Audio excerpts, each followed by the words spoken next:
Annelise is joined by Jim Kennedy, former advisor to Bill Clinton and Al Gore.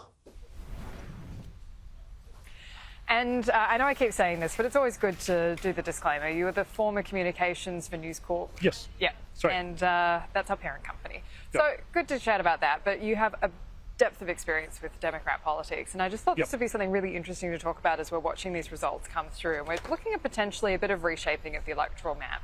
Yes. The real base for the Democrats is changing. And one of the things I'm really interested in is a lot of the wealthiest Americans are Democrats. Yeah, there's really a growing divide, and this has been chronicled in a number of ways, including by J.D. Vance's book about his own life, and the growing divide between the elites, which is broadly defined these days. It used to be, elites used to be very few people. Now it's a broader class of people, college-educated people, people with 401ks, with more comfortable lives. They tend to congregate around certain zip codes, particularly metropolitan areas. They go to colleges. And so they have trended more democratic lately, and there's a lot of them, but it's not a majority. On the other hand, there's a broad swath of middle-class, working-class people.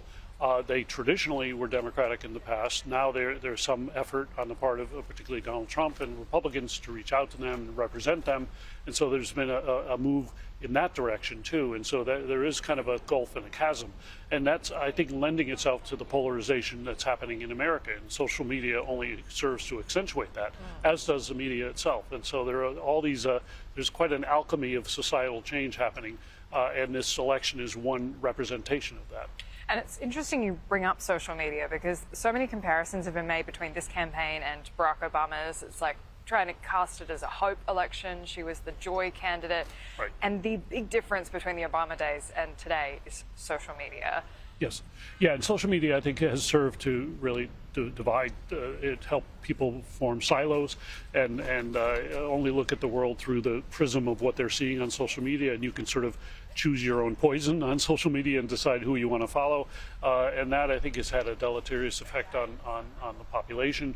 Also, the problem with the Joy campaign is a lot of people don't feel joyful because they're really concerned about the economy, and so don't talk to people about joy.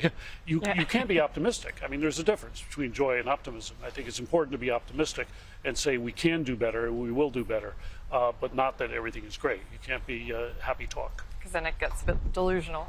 Yes, exactly. What are you seeing that you're interested in coming through with these results? Sorry, we're getting some wind. Might be the wind of change. Wind of change, yeah. New Hampshire, was that ever going to go? I think there was a little bit of, on the part of the Trump side, there was some excitement about maybe that flipping, but I think it's been secured for Harris. It may be closer than people thought it would be. Virginia is another one of those ones which was thought to be in Harris's column, and there's some drama about whether or not that might change or not. It may end up being still being in Harris's corner. So you're having some interesting debates happening from different hotspots around the country. Again, I would harken back to 2000 when things looked really good for Al Gore for several hours that evening, and all of a sudden everything switched and it started looking really bad. So you're never quite sure how it's going to evolve. Same thing in 2016. Going into the evening, it looked like Hillary Clinton was going to win, and of course didn't. And even 2020, there was about a lot of flip-flopping going on in the course of the evening. Yeah, I remember that well. And even looking at Decision Desk HQ, it was up at 71% for Donald Trump, and now it's down to 67.2%. So he'll still be feeling pretty good about that, but there's a long way to go. Jim Kennedy, thank you so much. We'll talk to you again next hour, and Kieran, we'll throw it back to you. Annelise, thank you.